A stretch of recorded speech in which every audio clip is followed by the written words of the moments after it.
Lucy 语言家教 Welcome to Lucy Language Tutoring. I'm Scott, and this is Lucy. Real English. No textbooks, no classrooms. Today's lesson was produced in Taiwan's capital city of Taipei. Please listen to this recording while reading the lesson. Enjoy today's lesson. It's all coming right now from Lucy Language.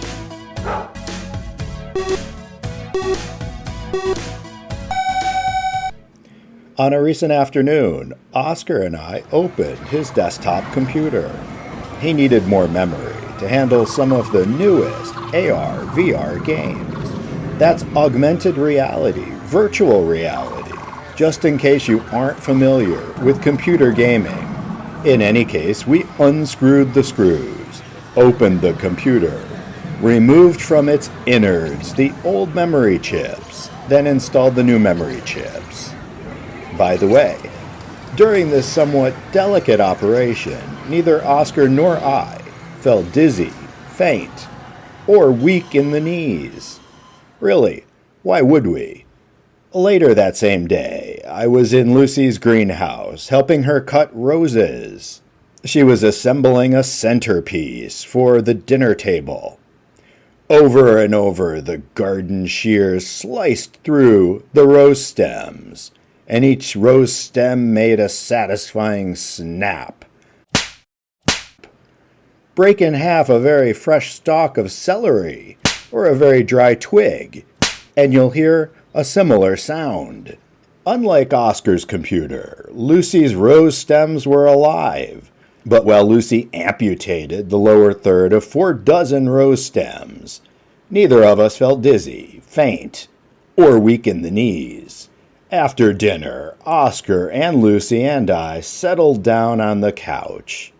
Oscar was in charge of the remote. Lucy was in charge of the big bowl of freshly popped popcorn. And I was in charge of the bottle of California Red. On his way to the movie channel, where we'd soon be watching the 1942 classic film Casablanca, Oscar glimpsed something on the Learning Channel and quickly went back to see what it was. There it was, in the center of the screen, a pulsating blob, mostly red with whitish, yellow blotches, and blood. Everywhere, so much blood. Oscar was barking with excitement. The Learning Channel was showing open heart surgery, and he was fascinated by it. Lucy wasn't. She almost lost her supper. I didn't enjoy it either. When I saw that open chest and the beating heart, my arms felt weak, and I almost dropped my wine glass. Lucy grabbed the remote from Oscar's paw, and soon enough, we were back on track to watching Casablanca. Within a minute or two, Lucy's digestion had continued. I was again sipping wine, and all 3 of us were munching on the popcorn. The next day, Lucy asked me, why do some people feel faint when they see an operation? When a doctor cuts into somebody and the insides are revealed? It doesn't happen when we open a machine like a computer, exposing all those parts that are normally hidden inside. It doesn't happen when we cut live rose stems with razor-sharp shears. But when it's a human body, that's when many of us look away. Is it the blood that makes some people faint? Lucy wondered. Watching a veterinarian operate on an animal is just as difficult to watch, she added. Even dissecting frogs in high school was impossible for some of my classmates, Oscar recalled. Oscar couldn't stop thinking about that heart surgery. By the following day, he'd already watched an appendectomy and a colonoscopy on YouTube.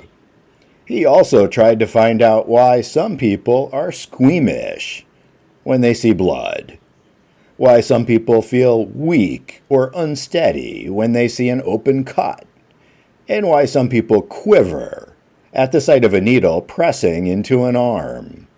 There are some theories that try to explain it, but there's no proof-positive answer, he told us. So for our next weekly old movie night, Lucy will be in charge of the remote. I'll be in charge of the wine. And Oscar will take charge of the popcorn. What could possibly go wrong? Thank you for joining us today. We hope you enjoyed the lesson. To purchase a copy of today's lesson, including the audio recording, a PDF of the lesson, and answer key, send email to lucylanguage@icloud.com for more details. Lucy 语言家教。